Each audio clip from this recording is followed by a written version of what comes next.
Crickets at the Grove, as well as the school's environmental impact. And you put the Grove's engineering team takes to the skies to help fight forest fires. And finally, what do Wildcats wonder? A new segment on WGTV. These stories and more on this episode of WGTV.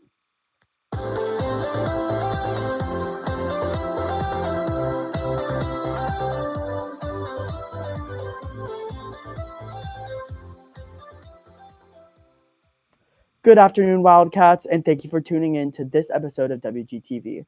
Live from the Grove, I'm Tyler Medeiros. And I'm Arneides James. We have many exciting stories coming up, but first, Arneides is going to catch you up on what's been happening at the Grove. Arneides? We have Collin County early voting is now. Okay, there. Monday, October 23rd at 8 a.m. It ends Friday, November 3rd at 7 p.m. Your nearest voting location for specific timeframes. More information is on Collin County's website. For juniors, you can now sign up to recognize an impactful educator at this year's Educator Recognition Ceremony on November 28th. The deadline to do so is October 27th. You do not need to purchase a ring to recognize an educator. The link to the sign-up form is in Mr. Toth's email. If you have any questions, please reach out to Mr. Toth or Mrs. Byers. PSATs are tomorrow, October 24th for freshmen, sophomores, and juniors. Your teacher during Grove time on October 11th should have given you a sign-up slip as well as instructions for setting up your account. If you have any questions, contact Starla Laxton at smlaxton@prosper-isd.net. This week, we are recognizing Red Ribbon Week, and to celebrate, we have dress-up days. Today, the Grove was decked out in red. Tomorrow, wear your baggy clothes for Adam Sandler Day. And Wednesday, bring anything but a backpack. On Thursday, seniors wear white, juniors wear neon orange, and freshmen wear neon yellow for our Blackout Pep Rally. And finally, on Friday, celebrate both drug awareness and Halloween by wearing your costumes around the Grove. And now for Wildcats Wonder. Students here at Walnut Grove are encouraging students to be curious. October 1st through 7th was Banned Books Week. Emma McQuitty reads into students' opinions on the national debate of managing literature. Teleprompter. There's been a lot of nationwide discussion about the rise in efforts to remove certain books from libraries. While parents are usually seen debating this topic, The students have their opinions too. Banning books that might have harmful or inappropriate or overall content that you wouldn't want to have in a school, that would make sense. However, what is deemed inappropriate varies from district to district. Schools and public institutions across the U.S. have placed guidelines to determine what resources should be made readily available to readers. I really enjoy reading. It's something I do for fun, but something that makes books enjoyable is when they're actually relatable to me. And I think a big problem with book banning is that they're banning books that are relatable to certain people. The American Library Association documented 1,269 demands to censor library books and resources in 2022. This number has been increasing, and some students think that it leads to an exclusion of people and their perspectives. I think that it's really not great because, we have so much history and so much that's happened and so many people that are underrepresented. And by banning books, we're just taking away those people's voices and all their experiences. And even if we don't necessarily agree with what they're saying in their book, we should still have the opportunity to let other people and even ourselves read them so we can figure out their point of view. Book banning has been around for centuries, but that doesn't mean student opinions matter any less. For WGTV, I'm Emma McCourty. Let us know what you wonder about, and your question may be answered in a future segment of Wildcats Wonder. California, Arizona, Yellowstone, and Hawaii have all experienced some of America's largest wildfires, affecting the climate and air quality. But we see how our campus and community are expanding on technology to combat these devastating natural disasters. The Prosper Fire Department has been taking to the skies to extinguish the threats caused by fires.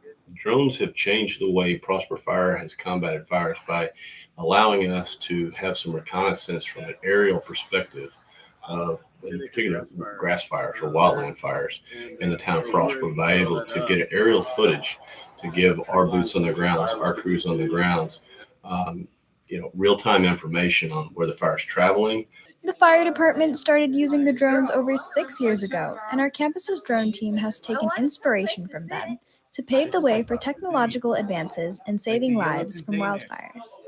So basically, we plan on using them for a wide variety of things, including like firefighting, saving people, and most likely, or mainly, trying to fight the fires.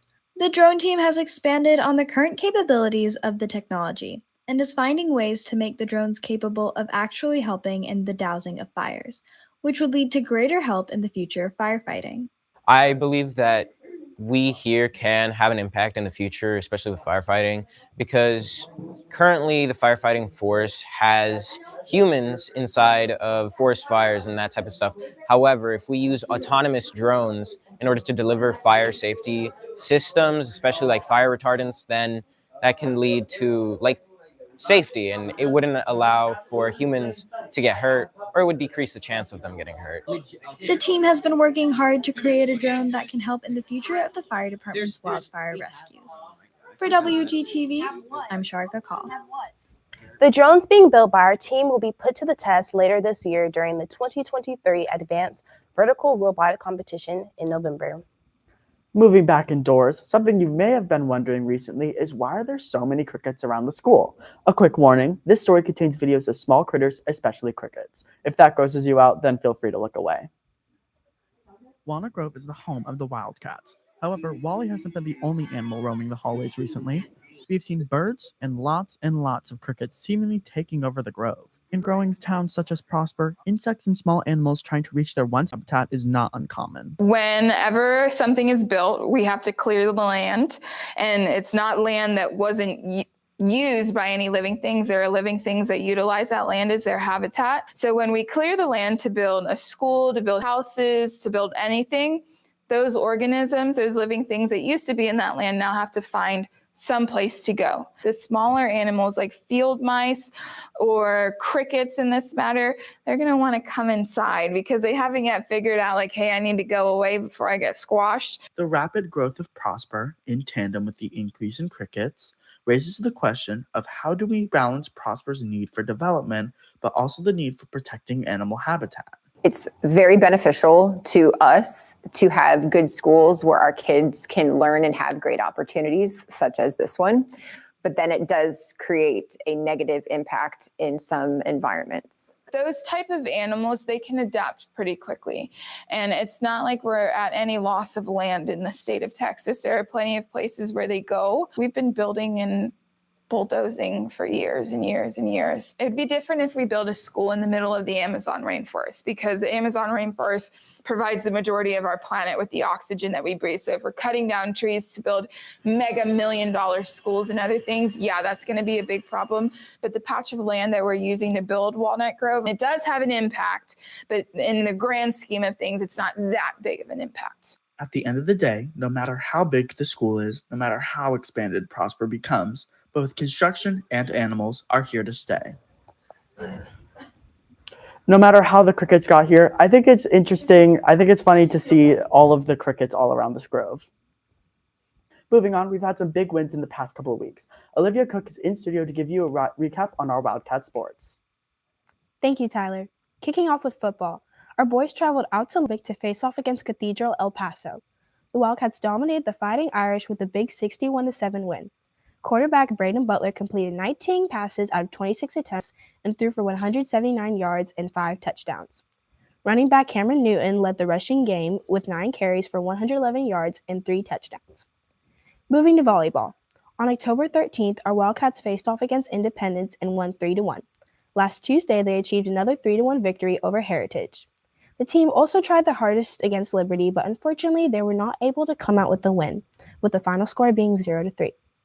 Volleyball's next game is tomorrow against Memorial here at the Grove.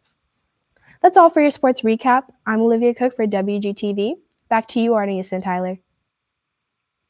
Thank you, Olivia. That's all we have for this episode for WGTV. I'm Artemis James. And I'm Tyler Medeiros. Thanks for watching, and remember, Wildcats, set the standard.